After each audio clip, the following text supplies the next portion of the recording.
Like whenever there's quiet, just going around the house, I'll be like, look at this stuff, isn't it neat?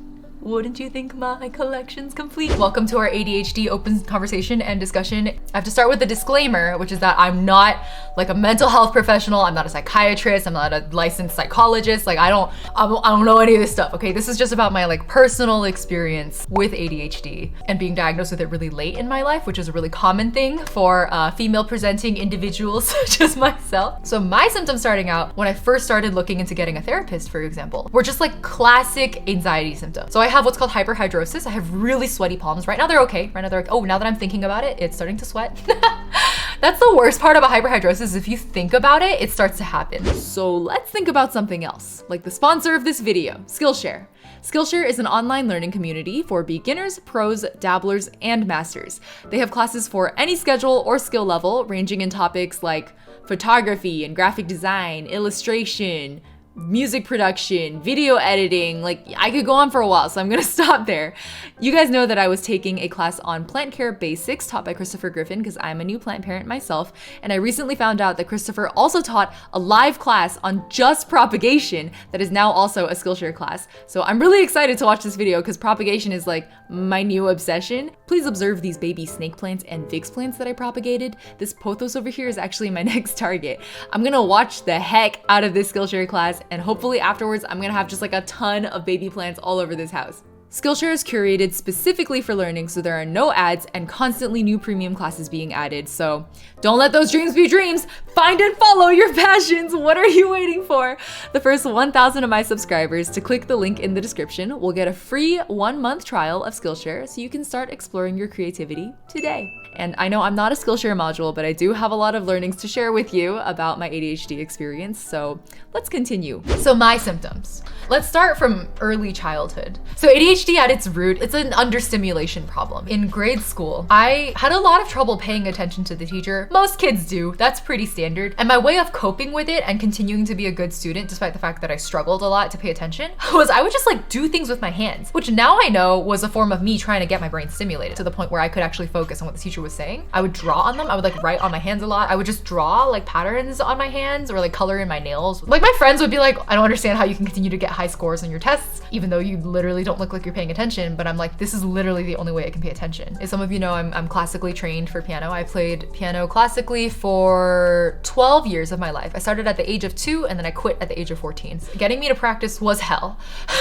But as I neared the higher levels, like more and more rigorous practice was required for me to pass the like piano testing levels that I was doing, right? It was really hard, obviously, to stay focused for the duration of like an hour to an hour and a half of just practicing. It's fucking impossible. There's no way. And so the way I would try to keep myself going was after every time I played a piece through, I kept a book, like a fun novel on the sort of side of my piano, and I would like sneakily stand up and like read a few pages. And then when I felt like it was too long and my mom was gonna start yelling at me for like leaving too long of a gap in between practices, I would close the book and sit back down and like play it one more time. Since from the get-go, piano was my decision and my choice to continue playing. Like technically they never forced me to continue.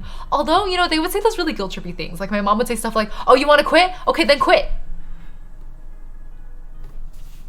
Like, bitch, bet. You wanna quit? Like, I motherfucking dare you. Like, you know, that's kind of like what she's insinuating.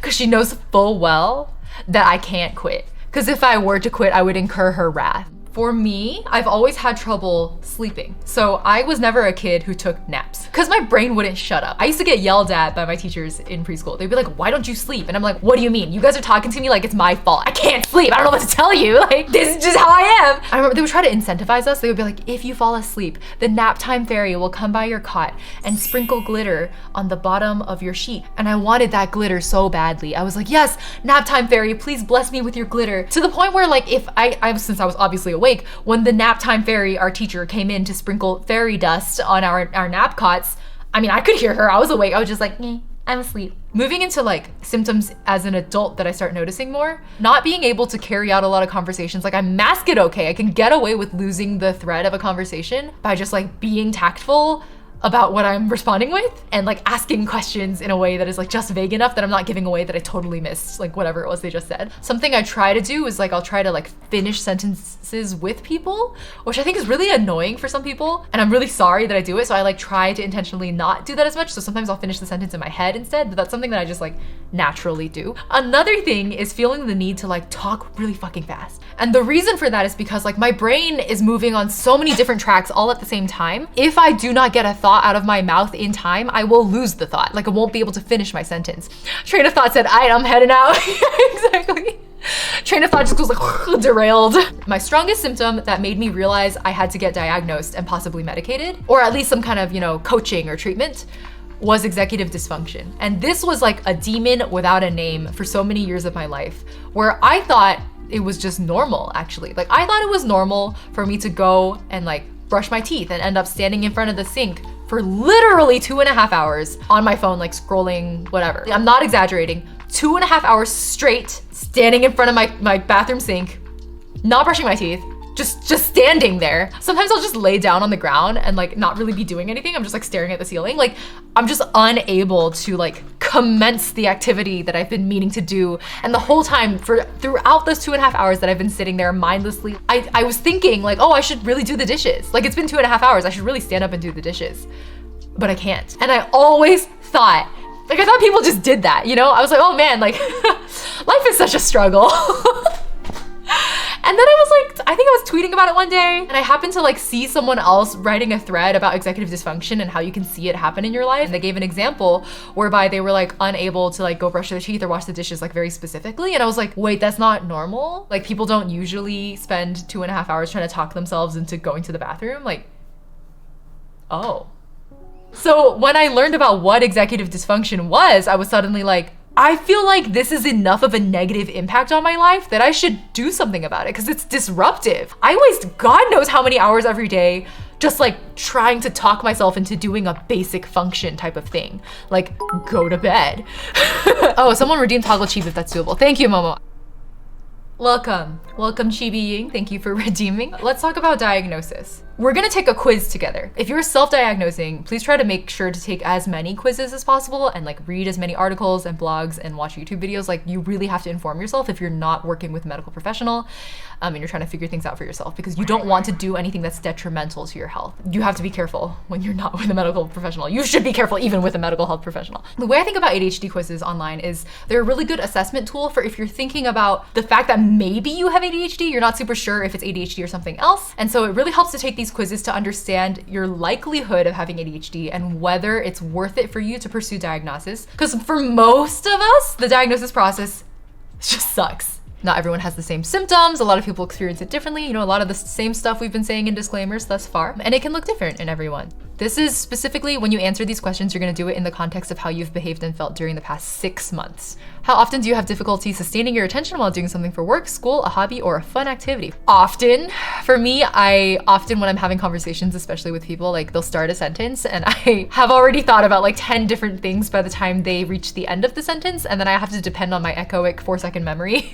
How often are you easily distracted by external stimuli, like something in your environment or unrelated thoughts? Really often, especially when I'm trying to sleep. I get really sensitive to any kind of a sound. So I used to have to sleep with like white noise generators. It was like the only way I could fall asleep. How often do you have difficulty in organizing an activity or task needing to get done? So this is an example of something that without the coping mechanisms I've developed over the years, I would be really, really, really bad at.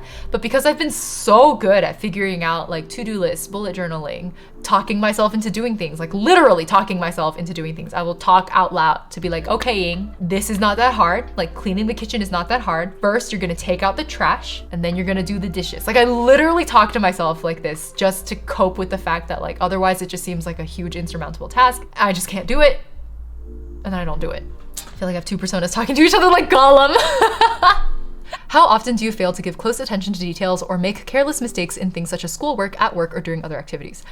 I am not a detail-oriented person. I submitted my college apps with the wrong street address. My mom got so mad at me. She was like, if you don't get into college because you put the wrong fucking address in, I will whip you.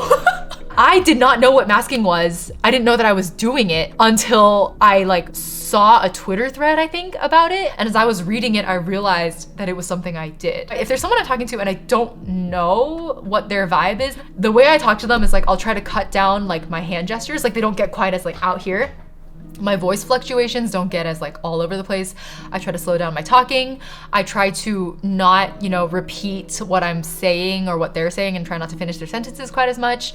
I try to talk less in general, and I try not to get too deep into whatever trains of thought that my brain like is tangentially running on. That is my best explanation for like what conversational masking feels like to me. All right, let's continue. How often do you forget to do something you do all the time, such as missing an appointment or paying a bill? This is really embarrassing to admit on stream. I've never ever missed a bill payment. Like I've never been late on a payment, whether that was a credit card bill, whether that was, recently I now have utility bills I have to pay for. This month I got so overwhelmed that I did miss it. However, you would think that because of that, I would answer like never or rarely here. The reason for that though is because I don't trust myself, because I know that if I actually wait until like the deadline, like to do the bill payment, like I'm gonna forget about it. And so my coping mechanism for this is usually like I set up email and text alerts for everything. And then the moment I get the alert, I try to pay it off immediately. If I can't pay it off immediately, I like save it and I leave it unread. And then the unread badges bother me so much that like ideally within the next month before it's due, I get to it, I pay it off, and then I am able to like archive or delete the email. How often do you lose, misplace, or damage something that's necessary in order to get things done? I don't really understand this question, to be honest, but if the spirit of the question is that like you are in such a hurry to do things that you aren't careful with like objects that are important to you, then it's often, because I am constantly like slamming my shoulder into corners trying to cut the corner too tightly, or like dropping my phone because I like stood up too fast. I actually just lost my box cutter last week. I think it was like under the shoe rack. I was just like, what?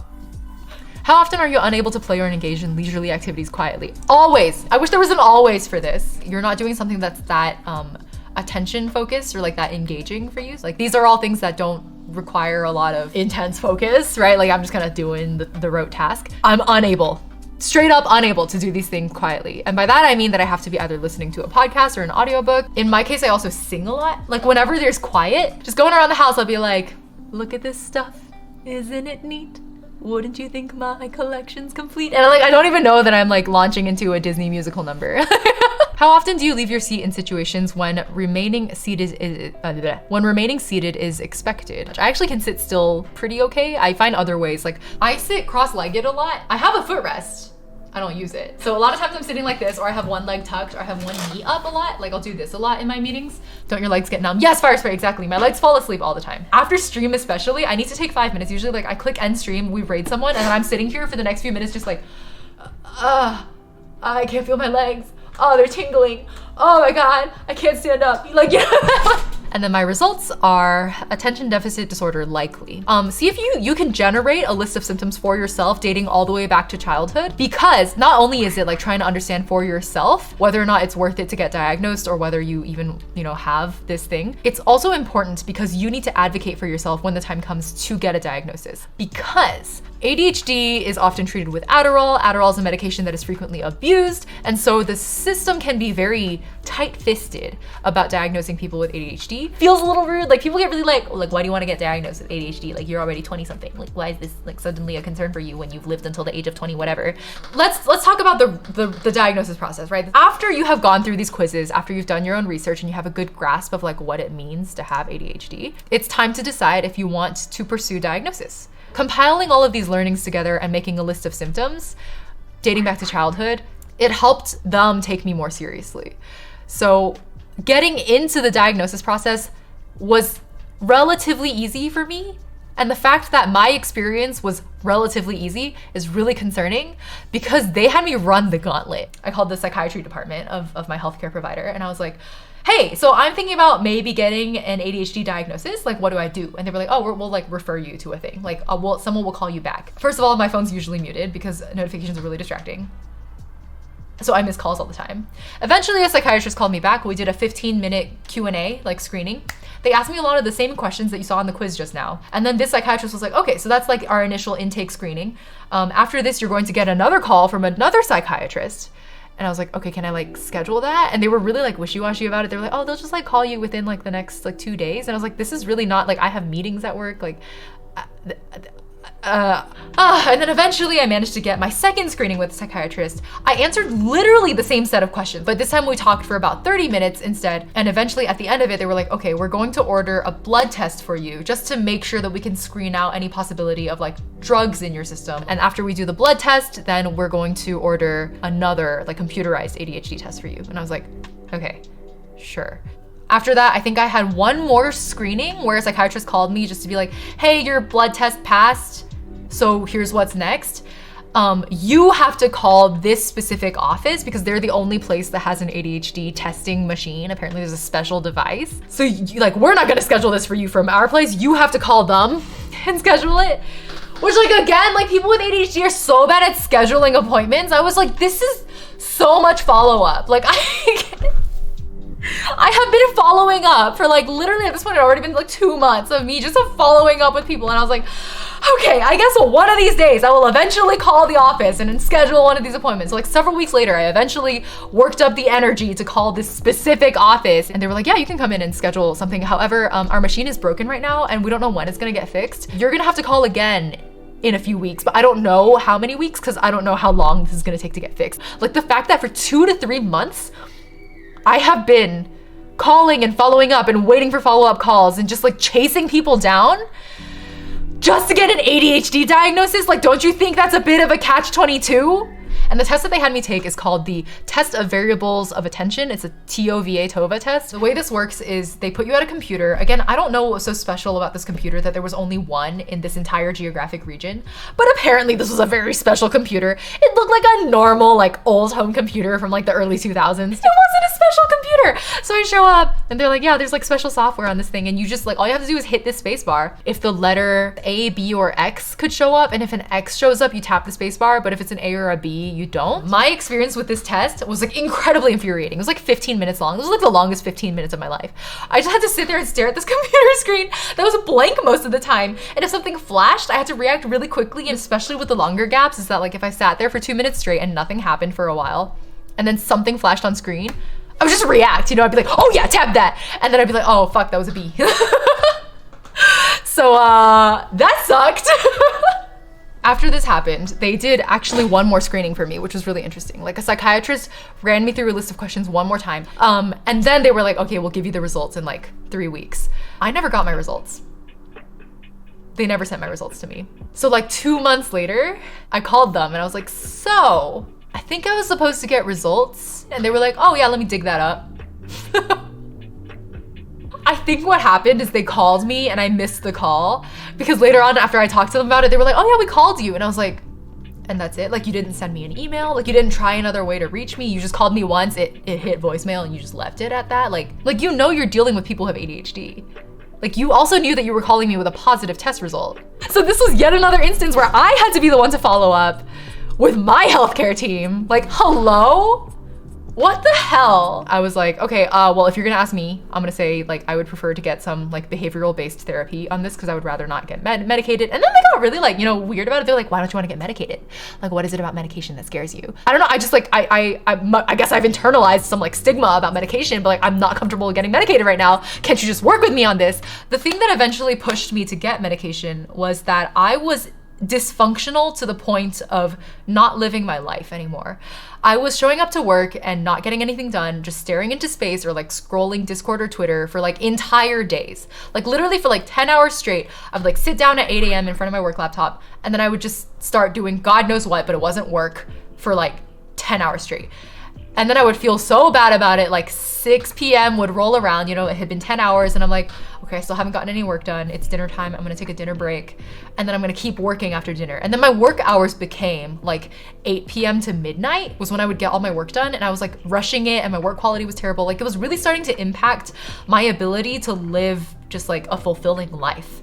And so I was like, okay, if I'm gonna be dysfunctional to this point, I feel and if my normal coping mechanisms are not cutting it anymore, I need to try something else that I haven't tried yet. And for me, that was medication. I'm fucking suffering. So let me try this medication thing. So I called them back up. They were like, oh, you're ready to try medication? I was like, yes. And this is the part where it starts going a lot smoother. They set me up with a psychiatrist. Everything could be scheduled. And my psychiatrist, she was like, okay, what are your questions? And I was like, what's my diagnosis? It had been 8 to 9 months since my official diagnosis. And no one at any point had told me my like official diagnosis. I was just like, what do I have? So it's inattentive and hyperactive impulsive are the two types of ADHD. I have mixed type, which meant I have both. And she was like, so you have moderate levels of both types of ADHD. And I was like, oh, well, that's nice to have a concrete answer after 8 months of being diagnosed. My experience with my medication. I had 5 milligrams at first. So I followed my instructions. I took it every day for a week. I amped it up to 10 milligrams after a week. The 10 milligrams was too much. I rolled it back to 5. And then after about 2 months, I would say by like the end of January, I was actually feeling pretty good about my medication. My side effects were really strong at first. The first was weight loss. I really just didn't eat food during those first during that first month or so.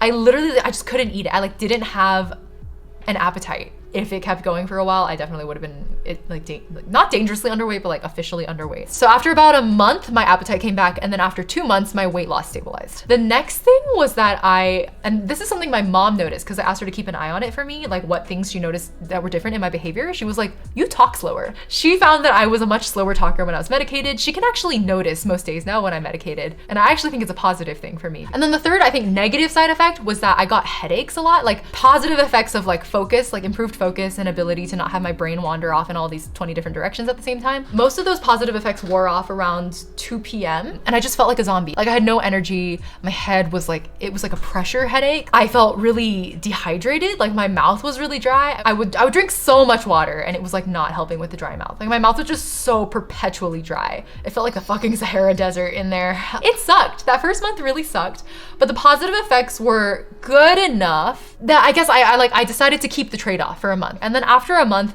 most of the negative side effects wore off. I think the only negative side effect that stuck with me is like a little bit of fatigue in the afternoon and dry mouth through the whole day. The loss of appetite as well as the headache have basically gone away. They don't exist anymore. And I have currently stabilized at about 7 milligrams of dosage, and that is based on repeated conversations with psychiatrists. How have I been coping unconsciously and now consciously now that I'm diagnosed with all of the symptoms of my ADHD? This is complicated because there are so many things I have been doing that I didn't know was me coping with my ADHD. I do a lot of bullet journaling. Peep the venti sticker and the Xiao sticker. Yes, they're my boys. So the thing about bullet journaling, guys, is that you have to make it, like the whole point of bullet journaling is that you customize it for yourself. You don't have to do those fancy ass things to be a bullet journaler. My bullet journal is just a glorified to-do list. Anything I add on top of that is just like, cause I felt like it. Do not apply pressure to yourself to bullet journal or you will fail. Start with the to-do list. Start with the daily trackers of like, oh, these are the things I have to go to, like the bare bones minimum of a bullet journal thing. But bullet journaling really helps with my ADHD because it helps me get all of my thoughts onto paper so that I'm not anxiously stressing about whether or not I'm gonna forget about something or forget to track something. Because a lot of people with ADHD have memory issues, right? Like you don't always remember things or you don't remember to do things or things will happen in your life and you will forget that they happened. And it comes with a healthy dose of like existential angst because you're like, if I don't remember what happened in my life, like, did it even happen? Did I even live a life? And it doesn't have to be like a journal entry. It doesn't have to be like, today the weather was sunny and I went to the park with my friends and we walked their dogs, Timmy and Tommy, and we had a grand old time and I am so grateful for my life. I draw a little empty triangle and I'm like 10 a.m. like walk with friends. And then at the end of the day, when I'm going through my bullet journal, I like fill in the triangle and that means I went to the event. And that's it. There are 4 main things that people with ADHD need in order to get a task done. And the 4 factors are interest, novelty, challenge, and urgency. So if, at least 2 or so, or at least, even one of these factors is fulfilled, then it is more likely that you will get the task done thing. Like, why do you think I schedule my streams? Like, I'm not the kind of streamer that just like does guerrilla streams. Like, I don't decide the day of to stream, for example, because it has to be scheduled into my calendar because I commit to a time and I stick to it so that everything becomes urgent at some point and then I have to do it. So I overcommit, so I overbook myself, so I burn myself out because without it, I would sink into a deep, deep, deep depression where all I do is like just be dysfunctional and lay down on the ground and stare at the ceiling and scroll Twitter and do nothing. You can try manufacturing urgency. You can try setting up maybe like accountability systems with your friends to like set deadlines for yourself to get things done. But it's really easy to overshoot and overdo it and then burn yourself out. And so it's kind of a 2-in-1, like warning and also advice. So if you're having trouble getting things done, manufacture urgency, but you may find that you're burning yourself out. So you may have to find other ways to balance yourself. My last piece of advice is a little bit squishier, which is to interrupt yourself. You often find that you'll spiral, right? I think depression also has this, where you're caught in a certain thought pattern and then you can't break out of it. The hardest part, honestly, is catching yourself doing these things. But if you're able to catch yourself in a spiral or in a behavioral loop, stop for a moment, like take 3 deep breaths, stand up, lay down on the floor. Don't take your device with you. Do not take your phone with you. You will get stuck on the floor. You know what, guys? Let's try it right now, right? Because after stream, I'm often in a really hyped up mood. Let's try laying down together, okay? Hold on, ready? We're gonna do this together. I'm in a really like hyped up like energy right now, so I'm gonna interrupt myself. We're gonna close our eyes, take a deep breath in. We appreciate eating less than 3. Thank you. That was 1 deep breath, 2. Deep breath out. 1 last deep breath, okay? Deep breath in. Hold it. Deep breath out. Okay, stand up, everyone. Do this with me, stand up. Okay, we're standing up. We're gonna lay down. I'm gonna lay down right here on the ground. I'm just gonna count to 10. I'm gonna lay down and count to 10, guys. Ready? 1, 2. We love you. 3, less than 3. 4, 5, 6, 7, 8, 9, 10. All right.